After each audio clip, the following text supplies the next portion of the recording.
عودة شخصية بطل ريال مدريد من بعد توقف دولي. منيح حكي اخي. مدريد اعذرني يا رجل، والله من صبح محضر تشكيلي، مش هتصوت معي من امبارح. معلم مع فريد عفرت فوق راسي. هلا حضرت تشكيلي ان شاء الله يا رب تشوفكم يا جماعه. شوفوا يا اخي، جبت لكم اول شيء يا معلم هون قلم تشيلسي سحري، هيدا من صف البيت. شوفوا يا جماعه التشكيلي على ما يجي ما يكون باذن الله. سانشيز على حراسي. قدامي معلم في عنا 6 مدافعين، وبالنص في عنا 3 وواحد هجوم قدام. حنلعب باذن الله 6-3-1 يا جماعه. عندنا عفاريت جوا، رافينيا، لامين يامال وليفاندوسكي. بدنا يا معلم حذر.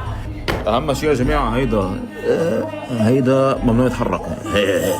هيدا دايما على لامين يامال. هيدا موقعه هون، اوعى تقرب. هيدا اكس كوكوريا، لا تغنيني كوكوريا ولا بطيخ. تقعد على لامين يامال وحده يا جماعه تشلوباه كمان بتاخذ مسافه لقدام تسكر عليه. وهون يا جماعه نسينا كاسيدو، حطينا كاسيدو محل نتو، ونتو جوا البرتغالي. وعندنا هون استيفاو بينطلق هيك من المرتدات. وفي عندنا هون 3 مدافعين، واحد على ليفاندوسكي وواحد على رافينيا وواحد على راشفورد، وبضل في كمان فيرمين لوبيز. بدي يا اخي